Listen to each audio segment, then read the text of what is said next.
It was one of those spring mornings that couldn't decide what it wanted to be. The sun rose bright and golden over the rooftops of Maplewood, a small New Jersey town where everyone seemed to know when your trash pickup day was. Birds chirped as if auditioning for a Disney movie, and a mild breeze carried the smell of wet pavement from the overnight drizzle. But inside apartment 3B at Maple Grove Residences, the air was thick with tension and Wi-Fi anxiety. Emma Collins, 28, sat hunched over her laptop at a tiny pine desk wedged between a potted fiddle leaf fig and a stack of moving boxes she still hadn't unpacked since moving from Brooklyn 2 months ago. Her blonde hair was up in a loose bun, a mechanical pencil tucked behind her ear, and her pajama bottoms had cartoon toast prints, not that anyone on her Zoom call could see. She'd moved to Maplewood for a slower life, cheaper rent, and room to breathe, as her mom said. What she hadn't counted on was internet speed slower than a turtle dragging a boulder. She sighed as the blue loading circle mocked her. "Come on, you little circle of pain.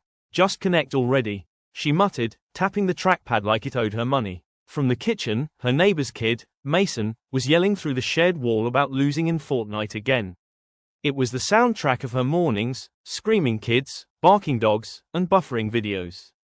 She needed to upload a digital marketing presentation for her new freelance client in Chicago by 10 a.m.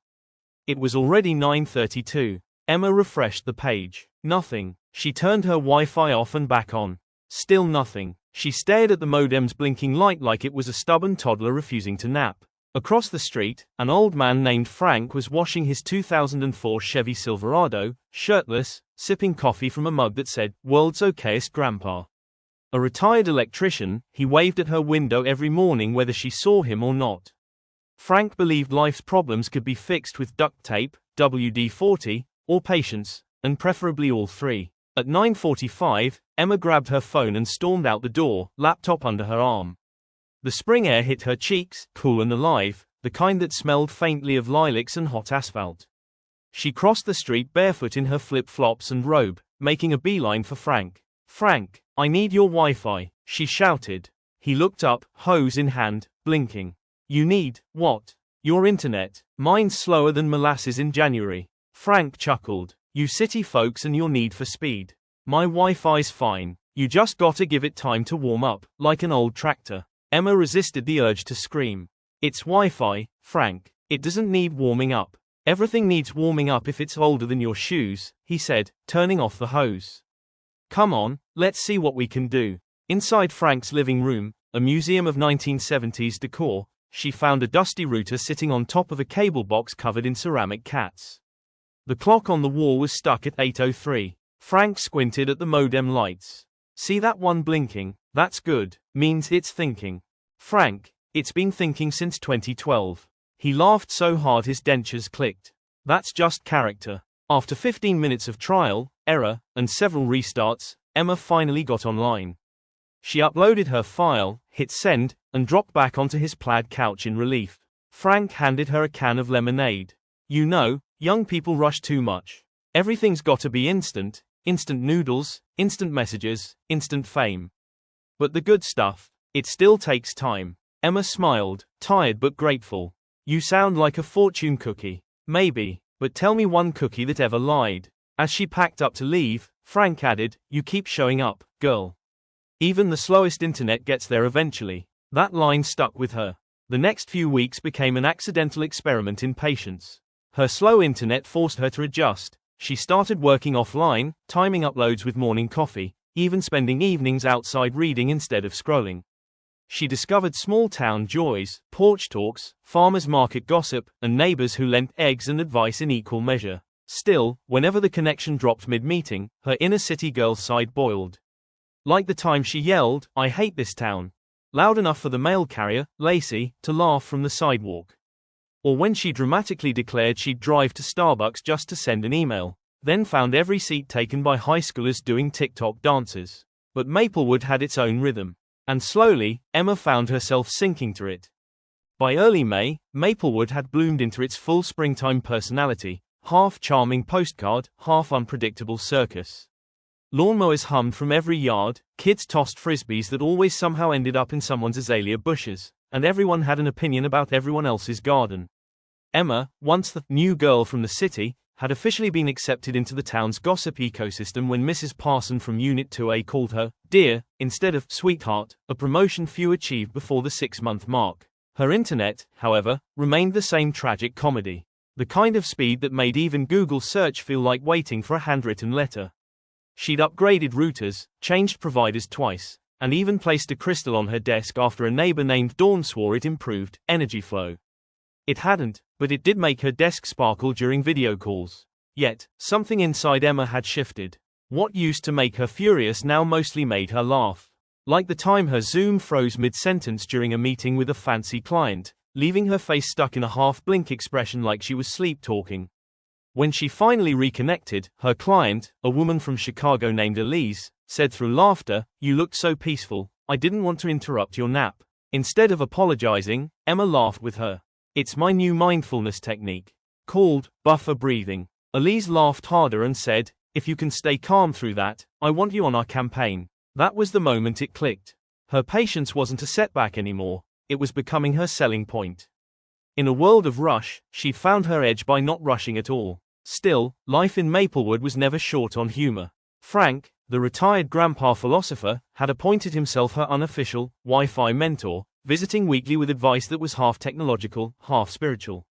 "Sometimes, Emma," he said one afternoon, wiping barbecue sauce from his chin, "you gotta unplug yourself too. Just like that modem." "I do that," she said, sipping sweet tea on his porch. "But when I unplug myself, I end up falling asleep on the couch for 3 hours. That's called a system reboot," he replied, dead serious. One day, Emma woke to an email. She'd been shortlisted for a full-time remote job with a sustainable design firm in Boston, a role that could finally give her stability and income beyond freelancing. The final interview would be live on Zoom, with a panel of 5.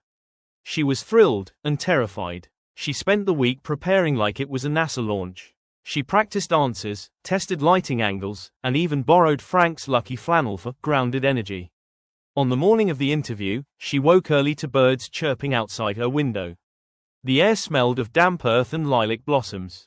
Everything felt aligned, except the Wi-Fi. At exactly 9:57 a.m., 3 minutes before her interview, the connection died. No warning, no blinking lights, no reconnecting message. Just the silence of technological betrayal. Emma stared at the modem in disbelief. No, no, no, no, no, no. Not today, you plastic demon. She restarted it. Nothing. She unplugged and replugged every cable like a mad scientist. Still dead. Her heart pounded. Then, an idea. Frank. She grabbed her laptop and sprinted barefoot again across the street, just like that first morning months ago. This time, the spring sun was warm, her robe replaced by jeans and a green blouse, but the urgency was the same. Frank was out front trimming his hedges, whistling off-key. "Frank," she shouted, breathless. "Emergency. My Wi-Fi died again." He looked up calmly. "Everything dies, Emma. What matters is how long it takes to come back." She threw her hands up. "Frank, I have a job interview." That got his attention. "Job interview? Why didn't you say so? Get in here." Inside, Emma booted up her laptop, muttering silent prayers to every saint of connectivity. Frank hovered nearby, sipping coffee and offering life lessons. "You ever think maybe this is a test?" "Yes, Frank, and I'm failing it in real time." At 10:03, the Zoom screen flickered to life. "Connected," she nearly cried. The panel appeared, 5 clean-cut professionals, Boston accents crisp as the weather she left behind. She introduced herself, voice steady, background perfectly framed against Frank's living room wall which, she suddenly realized, had a giant taxidermy trout mounted behind her. They didn't mention it, but one of them smiled like they wanted to. 10 minutes in, the video froze. Emma could still hear them, but her own image had turned into a still frame, her mid-sentence face frozen like a motivational poster captioned, "Determination." She panicked internally, but her voice remained even. "I may look frozen, but I promise I'm very engaged." The panel laughed. The interview continued audio only. She answered with clarity and humor, weaving in how her rural internet struggles had taught her patience, adaptability, and creative problem-solving. "Sometimes," she said, "you can't control the connection, but you can control your composure." When the call ended, Frank was leaning on the doorframe, beaming. "Now that's how you buffer with grace." 2 days later, Emma got the job offer. She celebrated with a small-town barbecue in Frank's backyard, surrounded by neighbors who brought potato salads and stories. As dusk settled and string lights glowed overhead, she realized she'd grown roots here, not through speed or convenience, but through presence and patience. Later that night, she sat on her porch watching fireflies flicker like pixelated stars. Her laptop pinged with one last upload finishing in the background. The progress bar slid to 100%. Success. She whispered, finally, then smiled. Worth the wait. The old Wi-Fi modem blinked softly beside her, a tiny, stubborn symbol of progress, slow but sure. Like and subscribe if you want to be happy and motivate.